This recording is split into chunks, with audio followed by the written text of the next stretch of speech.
For those of you who don't know me, my name's Elaine Howell. I'm the California State Auditor, and I wanted to welcome you to today's public hearing on our regulations that we've drafted for the Citizens Redistricting Commission. I want to start out by thanking you all for being a part of the process, a very important process that we're going through to create this commission that is going to have such a critical role in establishing districts, drawing the lines for Assembly, Senate, and Board of Equalization districts, and as we know, will have a significant impact on the future of our state. As you're aware, I'm sure, the purpose of our meeting today is to hear your thoughts on the regulations that my office has drafted, and we're eager to hear what your thoughts and comments are so that we can improve those regulations and make them as good as possible, and to continue on the process, this transparent process that we're using to implement Prop 11. I'm quite proud of the fact that the voters of California asked my office and actually entrusted my office with this important role as far as selecting the commission. But for this to be successful for California, we need your continued input, not only today but in the future, in assisting us in getting the word out to all California voters of the importance of this commission and their role in either applying to be a member of the commission or just spreading the word to other voters in California who may be good candidates and good qualified individuals to serve on this most important commission. As you know, we drafted the regulations. They are, as we believe, consistent with the initiative itself. But as I indicated a few minutes ago, we are very interested in hearing your comments and your thoughts.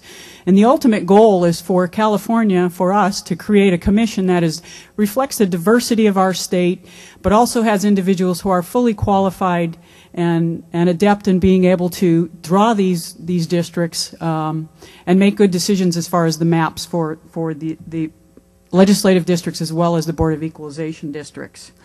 As you saw as you walked in, the hearing today is going to be videotaped, so it will be available.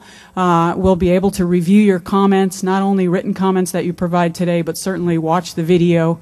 And all of the comments that are provided will be posted on our website, and that's currently bsa.ca.gov. We have a redistricting link, a navigation link on that website.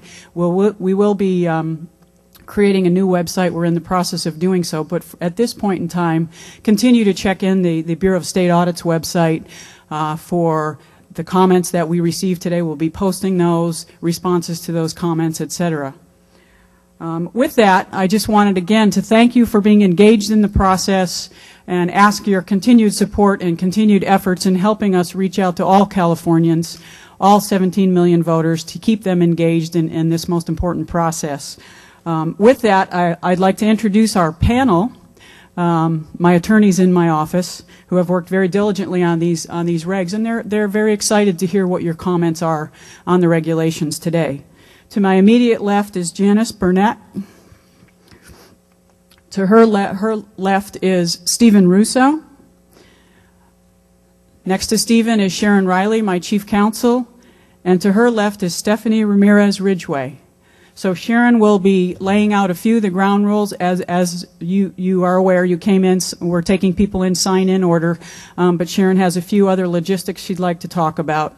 I'm going to stay and listen to comments for a little while, 15, 20 minutes or so, but I certainly will be reviewing the comments via the videotape, and very interested in hearing what your thoughts are during this hearing today. So with that, I'll turn it over to Sharon Riley. Can you hear me? Can you hear?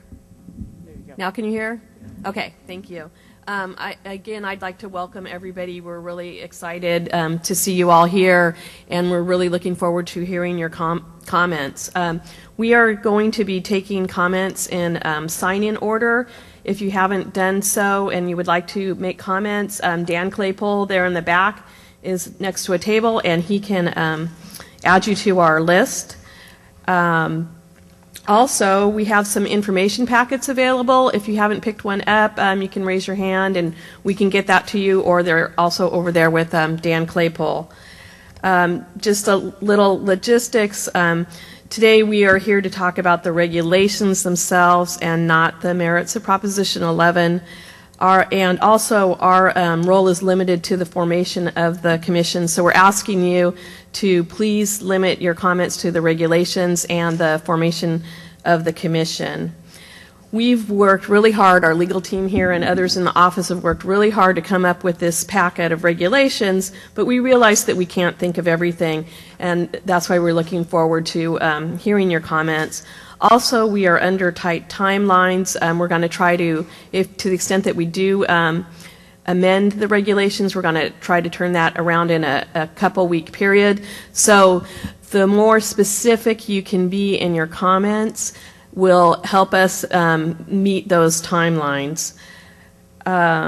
And also, please keep in mind that we do have to act within the confines of the proposition. So that's something, when we're listening to your comments, that we're going to keep in mind. We may ask you questions about your comments to make sure that we fully understand them. Today is the deadline for turning in written comments. We have cards available. If you have not prepared written comments already, we do have cards available with Mr. Claypool in the back, but we will need to receive them by the end of the day. We do plan to carefully review and consider all comments. And as I said earlier, we are trying to turn around, if we do amend them, we're trying to turn it around in a 2-week period. We plan to have any amended regulations up on our website by September 28th, and then we'll have another 15-day comment period. Does anybody else on the team have anything to add? Okay. Well, with that, we can start our hearing. And I would just like to remind everybody, when they come up to the microphone, if you could please state your name for the record, we would appreciate it. The first person we have signed up today is Jim Wright. Jim?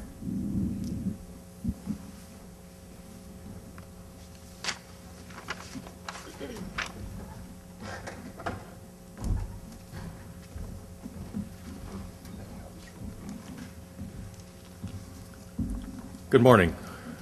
I'm Jim Wright. I'm a voter from San Jose.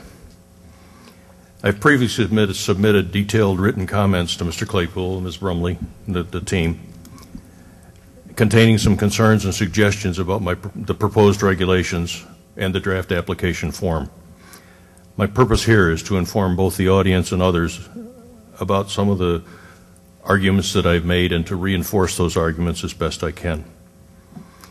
Regarding Regulation 60804, appointment to federal or state office, I believe that anyone who has been seriously considered for appointment to a federal or state office should be excluded from consideration for the panel, and that they are tainted by the political process because of their consideration. Furthermore, all employees of the state of California serve at the pleasure of the governor and the legislature and should also be excluded.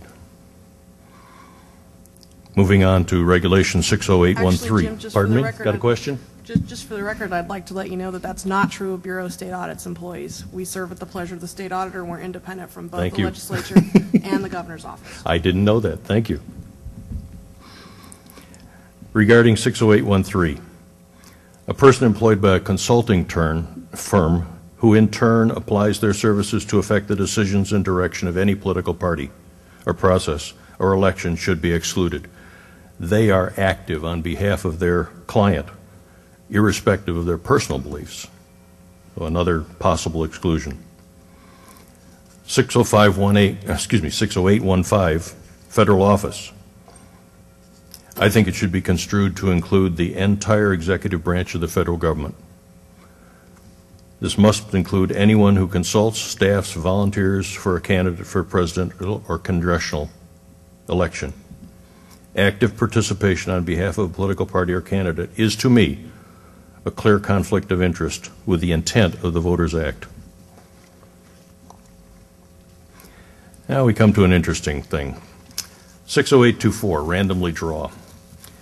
I went ahead and tried to follow the directions in the regulations about taking a ball